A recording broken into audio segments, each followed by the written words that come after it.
Question 14, where Don says, but in doing this, there was at the center of the galaxy the lack of knowledge or the lack of concept of possibility of extending the first distortion so as to allow for what we have experienced as polarity. Was there any concept of polarity carried through from the previous octave in the sense of service to others or service to self polarity? Boom, this answer is very important. Ross says, there was polarity in the sense of the mover and the moved. There was no polarity in the sense of service to self and service to others. Very important. There is duality in the sense of polarity. Same thing, right? Polarity, duality. Duality seems philosophical, polarity seems scientific. Both, same thing. There is always the illusion of two. There is always the illusion of two things happening. Without it, then we just have infinity. And that is the nature of duality. This is the common misconception that is taken out of context, and people, there are two reactions to this misconception. Let me explain the misconception of polarity. The first one is, and I think it helps to understand it this way. The first one is that when people intellectually take out of context the idea of non-duality and they say nothing is real, everything is an illusion, I am one with the world and the universe, so I shouldn't care about anything, and you shouldn't care about anything. I mean, when it's about you, that's great. I have no quarrel with that. But when you tell people, don't worry about anything, you should not care about the world because everything is an illusion. So just be happy, just do you and whatnot. That is taken out of context. That's non-duality sort of perverted in a way. And so there is the people that react to this that don't understand the nature of what polarity is, and they say, no, non-duality is a toxic belief, which is not a belief. You see, this is where you get it. This is where you see when people don't understand it, because non-duality is not a belief. Non-duality is a knowledge. So there are no beliefs in non-duality. That's why in Buddhism there is no belief per se.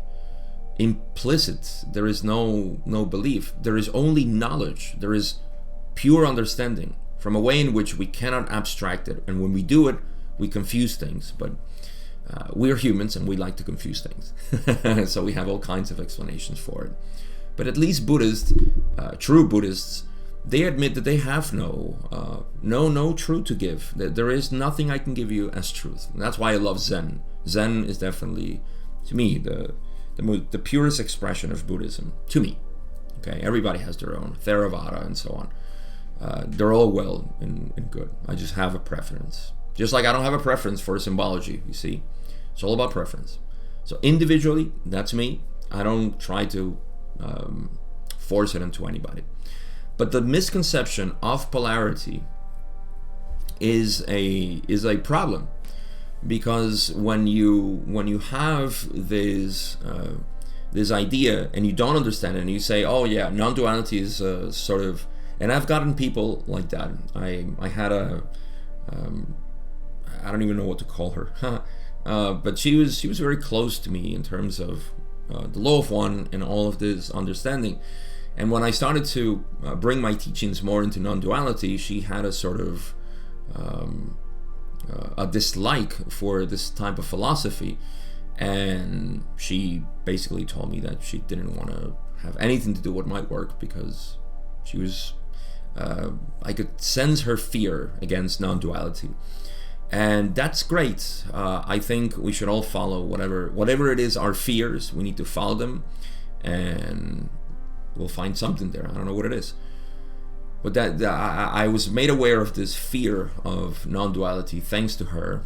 So I appreciate that experience, and I've seen it. I've seen a lot of people, and I see her point. There is a lot of people who just like to talk about this stuff in in a way that just doesn't make sense. And that's why I say that is non-duality teachings taken out of context to create a sort of concept. You cannot do that. Non-duality is, like I said, a knowledge. And all you can do, which is what I do with people, is bring them to that flash moment, right? We're talking about the potentiator of the spirit. That's what we work with, is the flashing. I'm trying to flash some light for them to see it. You see, the light is not the form. The light is just creating some discernment for us to see. Oh, I see it now. You see.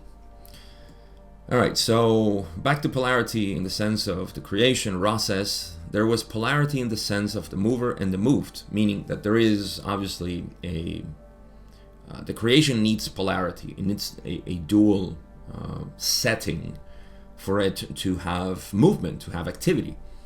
But there was no polarity in the sense of service. So there was no ethical polarity, meaning that the mind, body, spirits, the significators of each individual entity did not have any sort of let's say path into evolving as a separate self, which is the service to self, and the service to others, which is the unity, the recognition of unity.